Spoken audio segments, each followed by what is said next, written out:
Ashamaa harka fuunee jaalatamtoonni fi kabajamtoonni hordoftoonni seenaa tuub nageenyi koo kan jaalalaa kabajaa iddoo isin jirtan hundatti isin haa qaqqabu. Haadallee viidiyoo biraatiin walitti deebinee jirra. Viidiyoo adda qabadhee isinii deebi'amootiyyuu dhibee santaarotii irratti hundaa'e jechuudha. Dhibee santaarotii namni hin beekne hin jiru. Dhibee santaarotii kun akkuma beekamu ol deebi'a. Gadi ba'a ol deebi'a gadi ba'a ol deebi'a jechuudha. Kan mul'atu teechuma irratti jechuudha. Hundi keessanuu ni beektanii teechuma irratti mul'ata. Yeroo hadagaan yookaan mootiyyuu miidhaan tokko tokko garaa keenya irratti mul'atu yookaan dhukkubbii nutti dhagahama. Inni mootiyyuu gadi bahee gara alaatti gadi bahuudhaan baay'ee dhukkubbii cimaan namarratti mul'ata jechuudha. Akkasuma taa'uu dadhabuu maal ta'uun ni jira jechuudha. Dhibeen kun yeroo mana yaalaa deemanii yaalamanitti qorsi ni kennanii fi garuu ammoo yeroo saniif dhiisa malee itti deebi'a. Akkasuma namni dhibee santaarotii kanaaf opereeshinii ta'ee deebi'ee itti deebi'u jira jechuudha.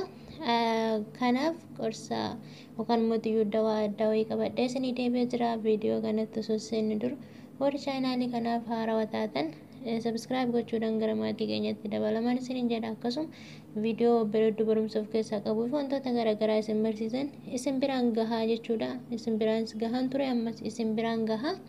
Viidiyoo tana hunda keessaniifuu sheer akka gootan abdiin qabaa. Keessattuu namoota guguddaan warra kanan beeyin qarshii isaanii mana yaalatti fixaa jiraniif akkasuma mootiyyuu dhibee kanaaf baay'ee rakkataa jiran ni jira waan ta'eef akka isaan biraan naageessan abdiin isinirraa qaba. Hundi keessanuu namni uumamaan namni dhibee santaarotii of keessaa hin dhabne hin jiru.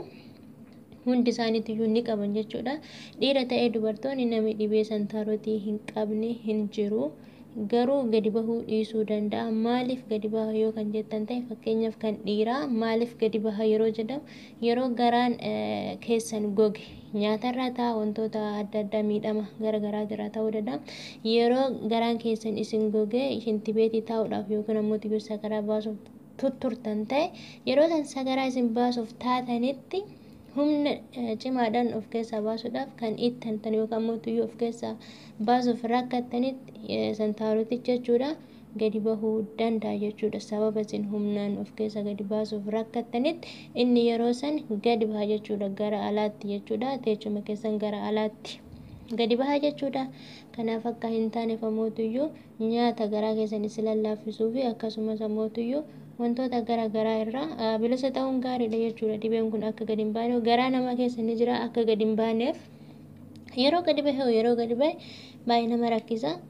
Akkasuma taa'uu dadhabuu jira keessattuu yeroo shintibeetii fayyadamtanitti jechuudha. Baay'ee nama rakkisa jechuudha. Namni beeytanii ani jechuun akkamitti beeyta yoo kan jettan ta'e faazariin kiyya yeroo duraan irraa yeroo faazariin kee dargaggummaa irra jammaree haga ammatitti haga amma nama guddaa gahutti dhibee kana ni qaba jechuudha. Kunoo ol deebi'a gad deebi'a akkuma isiniin jedhe yeroo inni qorsa fudhatutti mana yaalaa jechuudha. Opereeshinii mara ta'e jechuudha. Namni dhibee kanaan opereeshinii ta'e deebi'ee itti deebi'u jira. Faazariin kiyya akkasuma qorsa inni fayyadamne hin jiru garuu haga dhaatitti kunoo dhibee kana himata jechuudha. Kanaaf qorsa kana yookaan mootiyyuu dawaa kana mana keessan keessatti birrii tokko malee baasii tokko malee mana yaalaa tokko malee akkasinitti fayyadamtan qabadhee isinii deebi'ee jira. Warroonni maatii keessanii biraan geessan illee sheer akka gootan akkasuma feesbuuk irratti namni baay'een akka argu sheer akka gootanii namoonni dhibee kanaan rakkataa jiran akkuma qallaalitti akka fayyan akka taasistan abdiin qaba biraan naageessanii jechuudha. Keessattuu dubartoonni illee dhibeen kun yeroo akkamitti gadi baha kan jetta yoo ta'e yeroo dahumsaa isheen taatutti jechuudha. Dhibeen kun gadi bahuu danda'a sababa daa'ima baasuuf jecha humnaan of keessa gadi baasuuf jecha yeroo sankaa yeroo isheen ittantutti gadi baha jechuudha. Akkasumas immoo dhiirris garaa gogiinsarraa dubartoonnis da'umsa maleeyyuu garaa gogiinsarraa yeroo isa garaa keessan gabbaasuuf taatanitti duuka gadi baha jechuudha. Kanaaf jecha viidiyoo bareedduu wayii qabadhee isinii deebi'ee jira. Viidiyoo tana akka jaallattan abdiin qaba. Hundaafuu sheer gochuu hin dagatinaa jechuudha. Viidiyoo kunoo akkuma argitan qullubbii hin qopheeffattanii qullubbii adii kana ni qopheeffattanii qullubbii adii kana yeroo qopheeffattanitti fi weera zayitii yoo qabaattan weera zayitii yookaan immoo zayitii ejersaa yoo qabaattan itti dabalatanii zayitii ejersaa kana yoo dhabdan ammoo tuyyuu olive oil itti dabalatan jechuudha. Olive oiliin hin argama hin dhabamu yookaan mootuyyuu afaan arabaatiin isa zayitoon jedhamu san yoo qabaattan itti dabalatanii kana shunkurtii adii kana yookaan qullubbiin kun jechuudha faayidaa hedduu qaba. Hundi keessanuu ni beektan jedhee namana. Faayidaan qullubbii kaa dhibee 12 akka ajajamu fi weeraa zayitii yookaan mootuyyuu zayitii ejersaanis baay'ee barbaachisaadha waan ta'eef yoo zayitii ejersaa dhabdan olive oil fayyadaman isiniin jedhee jira.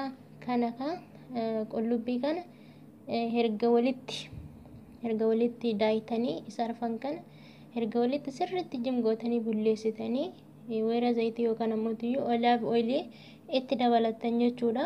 Erga itti dabalatanii yookaan otonii yoo qabaattan isaan fayyadamtanii otonii kana mootuyyuu kan dhabda yoo ta'e carqii xixii isa naxalaa gaabii minaamina dha'uuf ni jira miti isa suuqii deemtanii gaafattanii bittanii itti fayyadamtanii akkaataa itti fayyadamtan erga kana walitti daayitanii shunkurtii qullubbii kana erga sirriitti bulleessitanii daayitanii albee ta'e wantoota garaagaraatiin isa bulleessuu danda'u erga bulleessitanii zayitii itti dabaltanii xixii kanatti yookaan mootuyyuu otonii kanatti erga buustanii bakka gadi ba'u teechuma san irratti jechuudha bakka dhibee san taa'utti gadi ba'e san irratti jechuudha daayitanii irratti qabdan jechuudha. Kan hagamiif qabdanii yoo kan jedhu ta'e hin gubaa akka beekamu qullubbiin ni guba jechuudha. Qullubbiin ni guba gubiinsa isaa kan dandeessan yoo kan ta'u ta'e walakkaa daqiiqaa 25 haga walakkaa irratti qabu ni dandeessanii gubiinsa isaa ammoo kan sodaatan yoo ta'e daqiiqaa 15 haga 20 yoo irratti qabdan gaarii ta'a. Kana guyyaa tokko keessatti yeroo 3 fayyadamuu qabdanii ganama guyyaa fi galgala yeroo raftanitti fayyadamuu qabdan jechuudha. Dhibbaan dhibbatti yookaan immoo jijjiirama isaa guyyaa 3 keessatti ni argitanii qullubbii adiin kaa gubeetiin xumush godhee yookaan mootuyyuu rifachiisee bakka inni gadi ba'etti ol deebisuu danda'a jechuudha. Dhibeen kun mana yaalaatti yookaan mootuyyuu doktoraan yookaan mootuyyuu opereeshinii goona jettanii wanni gazzaba keessaan baastaniif hin jiru isiniin jedha jechuudha. Kan baastanis yoo ta'e hin deebi'e akka deebi'uudha.